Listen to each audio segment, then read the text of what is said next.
I'm speaking here today on behalf of my family business, a family business that have been in operation for 4 generations and over 117 years. I'm here to speak about a really important issue, one that we feel is important we speak up about because we think we have an obligation to our members and our customers to explain our concerns which might be coming our way in terms of taxation of the real estate industry.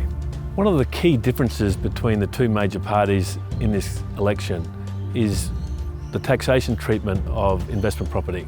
The Labor Party are proposing changes to the current system that's existed for a very long time. There are 2 parts to the proposed changes. Firstly, in relation to negative gearing. So negative gearing allows a taxpayer to offset the losses that that person might incur on owning an investment property against other income that he or she may have. Basically takes down the total tax paid by that person in his or her tax returns. The Labor Party are proposing that negative gearing should no longer be allowed for existing property. They're saying it's okay for new property. If you want to buy a new property, you can use negative gearing. The other change is in relation to the CGT discount, meaning before people were only taxed on half the capital gain that they made on an investment property. Going forward, if the Labor Party's policies are enacted, they'll be taxed on 75% of the gain. So capital gains on investment property will be taxed higher than they are currently. Negative gearing applies to all asset classes, whether it be shares, whether it be if you purchased a business in your own name, any asset. In the past, you were able to use losses from that investment against other income. But the Labor Party proposing these changes are only applied to property. They'll still be available for all other asset classes, but unfortunately they're not being proposed on real estate. Well, I'm here with Mark Jennings from White and Mark Group, here in Western Sydney, a really important market for Australia really, and especially for us as a company. Mark, we know about the changes that might be coming in the future, the changes proposed. How do you think that will play out in terms of the real estate market for our customers? Well, I think the real concern, Dan, is house prices. You know, what's going to happen to house prices if negative gearing changes come into effect? The other thing is what's going to happen to rents in these areas. Are rents going to start to increase and house prices decrease because there's not as many available investors out there looking to secure? Investors at certain times of the market up to be 30% of buyers or more, give or take, when they're not there. It's hard to say, isn't it, what's going to happen to prices, but we just feel that while we don't know exactly, we know it's going to have an impact. Massively. Yeah. Oh, I think a huge impact. There's certainly a little bit of nervousness in the market, particularly from investors. We manage in our business a little over 2,100 homes in our local market.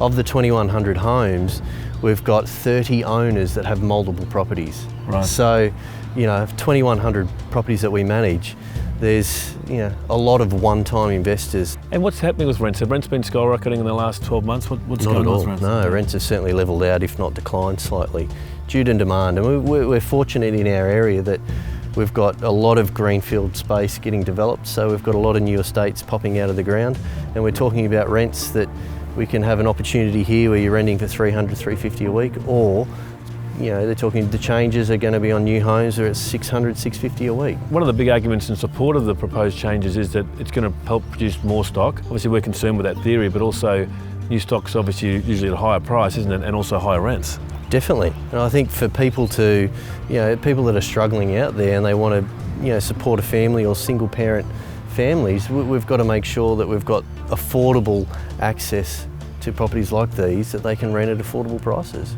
Mark, imagine you're getting a lot of contact from customers, probably people have bought recently. Any stories that you can share? One story comes to mind. We had a really lovely couple that bought one of the homes that are in the suburb that we're in at the moment that need a little bit of work, so they end up purchasing it at $400, invested $30,000 into it just to make sure that the property was, we're getting good tenants, good quality tenants. And I think now that would be a question mark as to whether that would be viable. The young people are going to be locked out of the market, on both sides of the scale, whether it be, first home buyers, investors, but also the rents. You got a young couple that, want to move out of home for the first time and they jump into, a nice little family home for $300 a week. What's going to happen to that opportunity too? And I think that's dangerous. It could be quite frightening.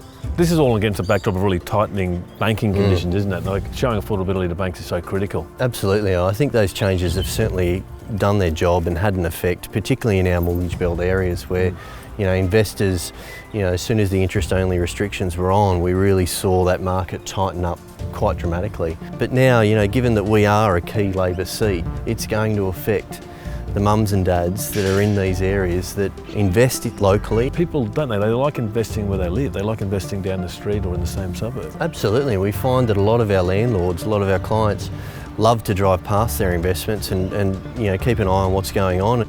Of course, we would never tell our customers how to vote, but we do take our responsibility to our customers and our members very seriously, and we think it's important, it's incumbent on us and our duty to them to speak up and express our views and our concerns about the proposed changes. If you have any questions, please contact your local Ray White office or email us at negativegearing@raywhite.com.